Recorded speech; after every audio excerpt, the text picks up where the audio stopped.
We continue in the Gospel of Matthew with these series of parables, and they allow us to look at the world and understand that in Jesus' time and in our own time, so many things are the same, even though we've had so many developments. We still have the basic weeds and wheat. We still have the smallest of the seeds that grow, and we still have the yeast that works.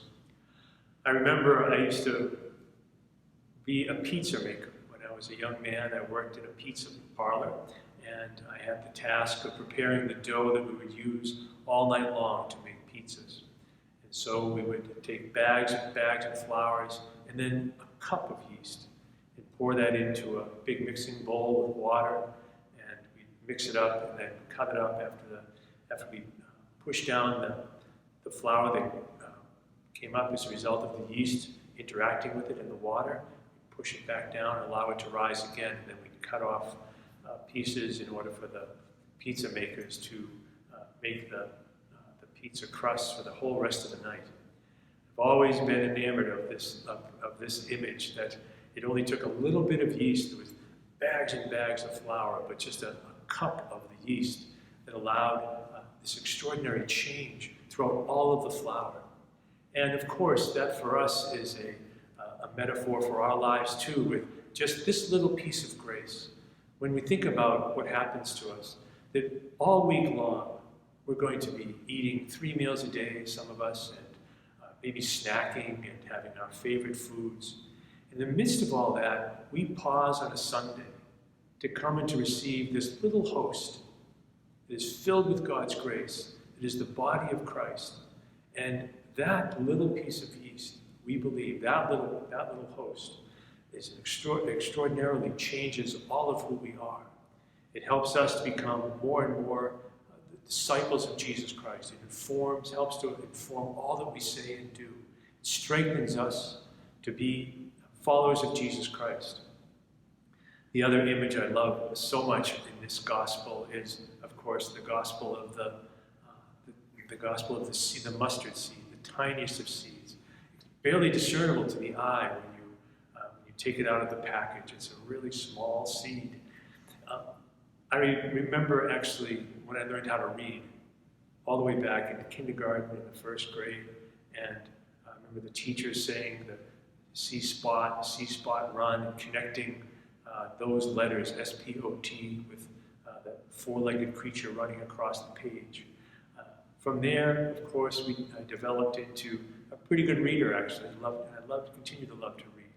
And what's so wonderful about that is that I didn't start off thinking these theological books are interesting, nor this literature is interesting. I started off with C-spot, run, see Jane, see Dick, her brother. And so that's how we all start with our faith also. No one expects us to be someone who would lay down their life for someone right after baptism. Usually what happens right after baptism is we get laid down for a nap because our parents have brought us to church, and our grandmothers and our godmothers and our godfathers and grandfathers and our aunts and uncles have fussed over us. It tires us, and so we want to sleep. But we develop our faith by our classes, by our reception of all the sacraments, by our continuous reception of the community, by sharing in the life of the community. We develop slowly until we become people who ourselves wish to offer something to our faith, something to our community. And that's the richness of who we are. And it is something for us to celebrate all the time.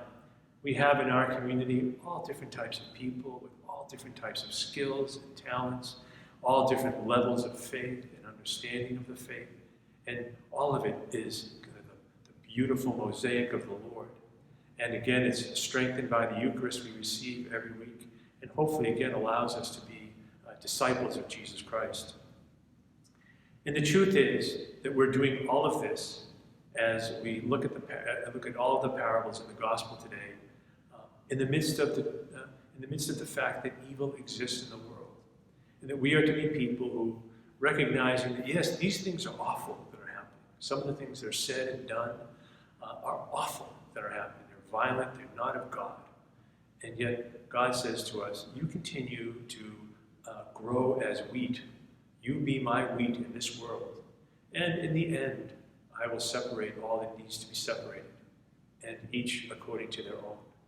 That's actually a message we hear at the end of the Gospel of Matthew, too, about the separation of the sheep and the goats. We hear about it in the book of Revelation, and we hear about it in the writings of St. Paul. And so the message for all of us is to simply continue to strive towards being the good wheat of God in this world, recognizing that perhaps right beside us is evil is among us. That's not our concern.